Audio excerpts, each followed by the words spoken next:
Hello friends, स्वागत है आप सभी साथियों का एक स्मार्ट स्टडी यूट्यूब चैनल पर।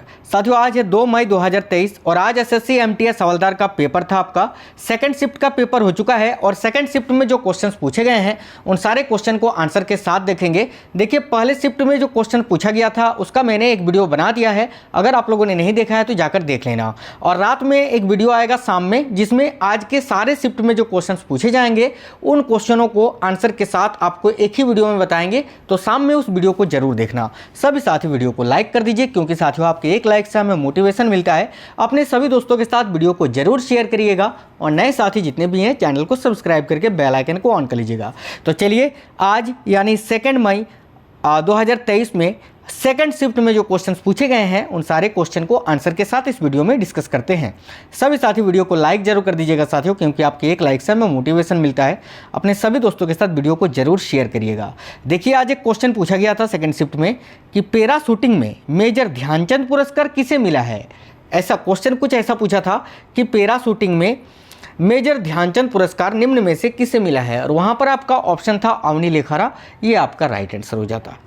आज एक अगला क्वेश्चन पूछा गया था, भारतीय रेलवे ने कार्बन मुक्त रेलवे का लक्ष्य कब तक रखा है। तो साथियों देखिएगा, भारतीय रेलवे ने कार्बन मुक्त रेलवे का लक्ष्य ये कब तक रखा है, तो 2030 तक। इसकी घोषणा वर्तमान में रेल मंत्री अश्विनी वैष्णव जी ने की है। याद रखिएगा, 2030 इस क्वेश्चन का आपका राइट आंसर हो जाता। साथियों देखिए, जिनका पेपर अभी आने वाले दिनों में है, आप लोग हर एनालाइज के जितने भी रिव्यू हैं, जो भी क्वेश्चन पूछे जा रहे हैं, मैं हर एक शिफ्ट का क्वेश्चन आपको सारा कराऊंगा। आप लोग सारे वीडियोज़ को देखना, क्योंकि आपका क्वेश्चन जो है बहुत ज़्यादा रिपीट होते हैं। ठीक है, अभी दो सेक्शन में आपका एग्जाम हो रहा है, सेक्शन ए और सेक्शन बी। सेक्शन ए में आपसे मैथ और रीजनिंग पूछा जा रहा है और सेक्शन बी में इंग्लिश और जीके जीएस। और देखिए, एग्जाम जो है एक ही साथ लिया जा रहा है, ये आपको याद रखना है। चलिए, अगला क्वेश्चन पूछा गया है कि मेघालय में फसल काटने वक्त कौन सा त्यौहार मनाया जाता है। तो साथियों देखिएगा, मेघालय राज्य में जिस वक्त फसल काटा जाता है उस समय वंगला नामक महोत्सव मनाया जाता है। आपके ऑप्शन में एक हॉर्नबिल भी रहा होगा आज, हॉर्नबिल त्यौहार। तो देखिए, हॉर्नबिल त्यौहार जो है ये नागालैंड राज्य का त्यौहार है। तो हॉर्नबिल अगर आप लोगों ने किया है तो वो गलत हो जाता। वंगला महोत्सव ये आपका राइट आंसर हो जाता, क्योंकि मेघालय में फसल काटने वक्त जो है ये वंगला महोत्सव मनाया जाता है, ना कि हॉर्नबिल। ठीक है, एक चीज़ और साथियों, अगर आप लोग आज एग्जाम देकर आए हैं फर्स्ट शिफ्ट या सेकंड शिफ्ट में, और अगर आपको कोई भी क्वेश्चन याद है तो आप वीडियो के नीचे कमेंट बॉक्स में कमेंट जरूर कर दीजिए। साथ ही आप ये भी कमेंट कर दीजिए कि आपका पेपर कब है और किस शिफ्ट में है। ठीक है, चलिए, अगला क्वेश्चन पूछा गया है, स्वराज पार्टी के संस्थापक कौन थे। तो देखिएगा, स्वराज पार्टी के संस्थापक कौन थे, तो आपका राइट आंसर हो जाता मोतीलाल नेहरू, और इसके सहयोगी थे चित्तरंजन दास। आमतौर पर इन दोनों ने ही मिलकर, मोतीलाल नेहरू और चित्तरंजन दास दोनों ने ही मिलकर 1923 में स्वराज पार्टी की स्थापना की थी। अब ऑप्शन में आपका क्या था ये आप हमें बताना, मोतीलाल नेहरू या तो चित्तरंजन दास, दोनों में से कोई एक ऑप्शन रहा होगा, वही आपका राइट आंसर हो जाता। एक क्वेश्चन आपसे पूछा गया था, FRBM के फुल फॉर्म में एफ मीन्स क्या होता है, यानी FRBM का जो फुल फॉर्म होता है उसमें एफ का मतलब क्या होता है। तो देखिए, एफ का मतलब हो जाता है आपका फिस्कल। ठीक है, देखिए मैंने पूरा ही लिख दिया है। FRBM का फुल फॉर्म होता है साथियों fiscal responsibility and budget management. ठीक है, तो ये आपका फिस्कल यहाँ पर राइट आंसर हो जाता। पूरा ये होता है, याद रखिएगा, आप आगे आने वाले शिफ्टों में क्या पता आर का पूछ लिया जाए, बी का पूछ लिया जाए, है ना। तो fiscal responsibility and budget management, ये FRBM का फुल फॉर्म होता है। ठीक है, और एफ मीन्स आपका फिस्कल राइट आंसर हो जाता। चलिए, एक क्वेश्चन पूछा गया था, भारतनाट्यम किस राज्य का शास्त्रीय नृत्य है। लीजिए, फिर से जो है शास्त्रीय नृत्य पूछे ही जा रहे हैं। अभी जितने भी एग्जाम्स हुए थे 2023 में या 2022 के लास्ट में, ये जो शास्त्रीय नृत्य है, लोक नृत्य है, जनगणना है, बजट है, इससे रिलेटेड क्वेश्चन आपको हमेशा से देखने को मिल रहे हैं। मैं सारे टॉपिक का वीडियो सेपरेट से बना दूंगा, मैंने बनाया है ऑलरेडी और फिर से बना दूंगा, ताकि आप लोग जो है अच्छे से प्रिपेयर हो गए अपने सेंटर में जाओ पेपर देने। ठीक है, चलिए, तो साथियों भारतनाट्यम जो है ये देखिए तमिलनाडु राज्य का शास्त्रीय नृत्य है।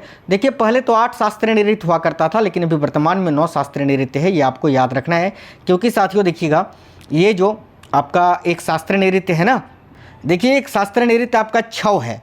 छौ शास्त्रीय नृत्य जो है साथियों, इसको भी ये लोक नृत्य पहले हुआ करता था, लेकिन इसको शास्त्रीय नृत्य में शामिल किया गया है। तो पहले 8 था और अभी 6 को मिलाकर टोटल अभी वर्तमान में 9 प्रकार के शास्त्रीय नृत्य है। ये आपको याद रखना है। ठीक है, चलिए अगला क्वेश्चन पूछा गया है, विंग्स ऑफ फायर पुस्तक के लेखक कौन है। तो देखिए विंग्स ऑफ फायर ये तो आत्मकथा है। किसकी आत्मकथा है? बिल्कुल भारत के पूर्व राष्ट्रपति डॉक्टर एपीजे अब्दुल कलाम जी की ये जो है आत्मकथा है विंग्स ऑफ फायर। तो इस पुस्तक के लेखक एपीजे अब्दुल कलाम ही है। तो आपको याद रखना है, इस क्वेश्चन का राइट आंसर हो जाता एपीजे अब्दुल कलाम। अगला क्वेश्चन एक पूछा गया है, 2011 के जनगणना के अनुसार सबसे ज़्यादा लिंगानुपात किस राज्य का है।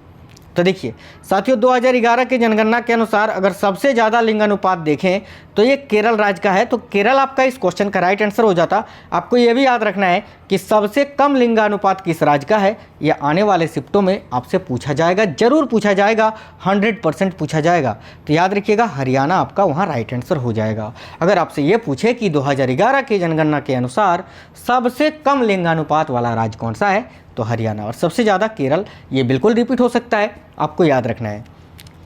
अगला क्वेश्चन पूछा गया था, भारतीय संविधान का अनुच्छेद 17 का संबंध किससे है।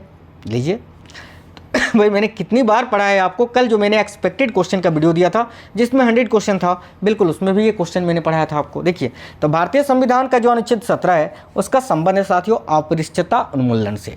अपृष्ठता का मतलब क्या होता है, तो याद रखिएगा छुआछूत। बोलते हैं ना तुम छोटी जाति का है मैं बड़ी जाति का हूँ, तुम मत छुओ, ऐसा ये जो छुआछूत है ना साथियों, इसको समाप्त कर दिया गया है अनुच्छेद 17 में ही। याद रखना अपृष्ठता को समाप्त कर दिया गया है, यानी छुआछूत को समाप्त कर दिया गया है और किसी भी रूप से इसका अभ्यास बिल्कुल वर्जित है। ठीक है, चलिए तो अपृष्ठता उन्मूलन आपका राइट आंसर हो जाता। एक क्वेश्चन आपसे पूछा गया था, वाकर कप का संबंध किससे है। इसको इंग्लिश में इस प्रकार से लिखते हैं WALKER, वाल्कर, है ना। तो देखिएगा वाकर शब्द का संबंध साथियों ये गोल्फ खेल से है। तो इस क्वेश्चन का राइट आंसर हो जाता आपका गोल्फ। साथियों वीडियो को आप लोग लाइक जरूर करते चलिएगा, क्योंकि साथियों आपके लाइक को देखकर ही हमें मोटिवेशन मिलता है। अपने सभी दोस्तों के साथ वीडियो को जरूर शेयर करिएगा। नए साथी अगर कोई भी विजिट कर रहे हैं तो चैनल को सब्सक्राइब करके बेल आइकन को ऑन कर लीजिएगा। हमेशा आपको 100% रियल और ऑथेंटिक क्वेश्चन के रिव्यू ही कराते हैं। बाकी एक्सपेक्टेड क्वेश्चन के और टॉपिक वाइज वीडियोज़ जो कि क्वेश्चन अभी पूछे जा रहे हैं उन सारे टॉपिक का वीडियो मैं बहुत ही जल्द आपको चैनल में प्रोवाइड करा दूंगा। आप लोग जरूर जो है देख लेना, चैनल सब्सक्राइब करके बेल आइकन को ऑन करके जरूर देखिए। देखिए एक क्वेश्चन पूछा गया है कि 2011 के जनगणना के अनुसार दिल्ली का साक्षरता दर कितना है। तो साथियों ध्यान दीजिएगा 2011 के जनगणना के अनुसार दिल्ली का साक्षरता दर कितना है, तो 86.21%।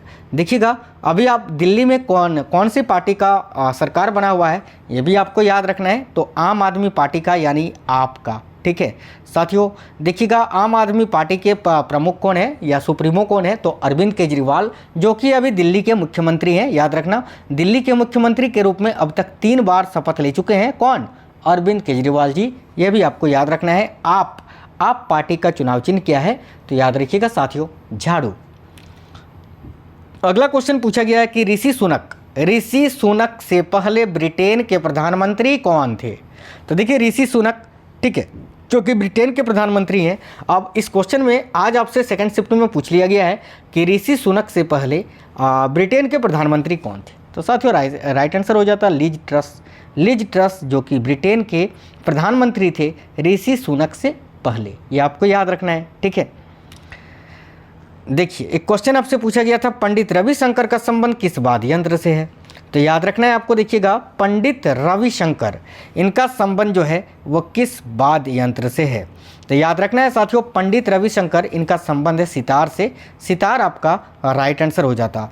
देखिए एक क्वेश्चन आपसे कुछ ऐसा भी पूछा गया था कि देखिए हमारे शरीर में पोषक तत्व यानी आँख, ठीक है, आँख के लिए कौन सा विटामिन आवश्यक है। तो साथियों आपका उसके लिए अगर विटामिन दिया होगा तो विटामिन ए, ये आपका राइट आंसर हो जाता, जो कि आँख के लिए सबसे सर्वोत्तम है। ए के अलावा विटामिन डी भी है, जो कि आँख के लिए बहुत ज़्यादा लाभकारी होता है। अब किस टाइप का क्वेश्चन था ये आप हमें कमेंट बॉक्स में कमेंट करके जरूर बताइए। साथियों देखिए शाम में एक वीडियो आएगा जिसमें ऑल शिफ्ट का, डेली का ऑल शिफ्ट का एनालाइज, ऑल शिफ्ट के क्वेश्चंस जो हैं आपको एक ही वीडियो में मिल जाएंगे। तो आप लोग उस वीडियो को ज़रूर देखा करिए। अभी अगर आपको कोई भी क्वेश्चन याद है, अगर आप किसी भी शिफ्ट में आज पेपर देकर आए हैं, तो आप हमें वीडियो के नीचे कमेंट बॉक्स में कमेंट करके क्वेश्चन जो भी आपको याद है ज़रूर बताइए। साथ ही आप हमें कमेंट बॉक्स में कमेंट करके ये भी बता दीजिए कि आपका पेपर कब है और कौन से शिफ्ट में है। ठीक है, चलिए तो साथियों मिलेंगे अगली वीडियो में, तब तक स्वस्थ रहें और खूब हंसते रहिए। अच्छे से पढ़ाई करिए। मिलेंगे अगली वीडियो में, तब तक स्वस्थ रहें। जय हिंद साथियों, वंदे मातरम।